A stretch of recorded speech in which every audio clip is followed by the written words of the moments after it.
Deputy CM Devendra Fadnavis ने इस बात का ऐलान किया। जल्द ही महाराष्ट्र में मंत्रिमंडल का विस्तार होगा, यह देवेंद्र फडणवीस ने कहा है। और उन्होंने यह भी कहा कि सुप्रीम कोर्ट के फैसले से मंत्रिमंडल विस्तार नहीं टला है। कोर्ट के फैसले से मंत्रिमंडल का लेना देना नहीं है, क्योंकि एक प्रश्न यह भी पूछा जा रहा था कि चूंकि मामला अदालत में है विधायकों की सदस्यता को लेकर, और क्या उस वजह से मंत्रिमंडल का विस्तार नहीं हो रहा है। डिप्टी सीएम ने कहा है कि इससे उसका कोई लेना देना नहीं, जल्द ही मंत्रिमंडल का विस्तार होगा। मला असं वाटतं की कालच माननीय मुख्यमंत्र्यांनी स्पष्टपणे सांगितलेलं आहे की विस्तार लवकरच होईल। मी त्याच्याही पलीकडे जाऊन तुम्हाला सांगतो की तुम्ही विचार करताय त्याहीपेक्षा लवकर होईल। सुप्रीम कोर्टाने मंत्रिमंडळ विस्तार करू नका असं कुठेही म्हटलेलं नाही।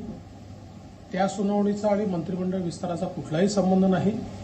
म्हणूनच मी सांगितलं की आम्ही लवकरच मंत्रिमंडळाचा विस्तार करणार आहोत आणि तुम्ही लोक विचार करताय त्याच्याही आधी आम्ही करू।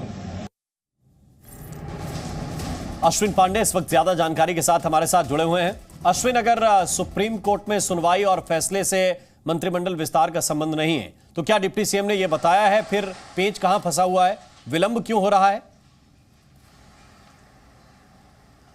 जी देखिए, इस सवाल से वो बचते रहे, इसका उन्होंने कोई जवाब नहीं दिया कि आखिरकार पेच कहां फंसा हुआ है। लेकिन उनसे ये पूछा गया कि क्या सुप्रीम कोर्ट में जो सुनवाई चल रही है विधायकों की अयोग्यता को लेकर और तमाम अलग अलग जो पिटीशन डाली गई हैं दोनों पक्षों की तरफ से, क्या उस वजह से ये विस्तार रुक तो नहीं रहा। तो उनका साफ तौर पर कहना था कि सुप्रीम कोर्ट ने कहीं भी ये बात नहीं कही है कि मंत्रिमंडल विस्तार नहीं होगा। सुप्रीम कोर्ट के फैसले की वजह से ये मंत्रिमंडल विस्तार नहीं रुका हुआ है। अब सवाल यह है कि आखिरकार ये विस्तार क्यों है, क्यों रुका हुआ है।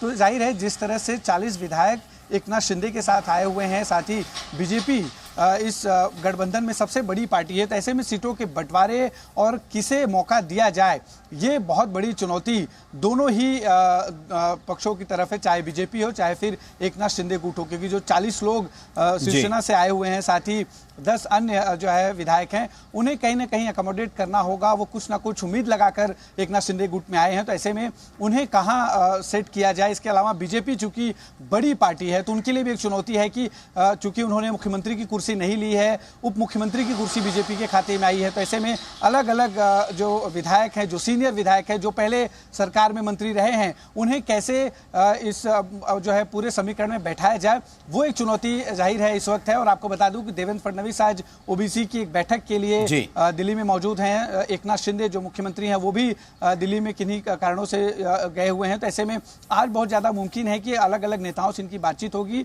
और बहुत जल्द, जैसा खुद देवेंद्र फडणवीस कह रहे हैं कि जल्द ही मंत्रिमंडल का विस्तार होगा। जी बिल्कुल, लेकिन अश्विन एक सवाल जरूर है, क्योंकि जब देवेंद्र फडणवीस का ऐलान हुआ था कि डिप्टी सीएम बनेंगे, जब मुख्यमंत्री एकनाथ शिंदे होंगे, तब भी ये कहा गया था कि अभी 2 लोगों की शपथ होगी और इसके बाद जल्द मंत्रियों का भी के नाम का ऐलान होगा, उनकी भी शपथ होगी।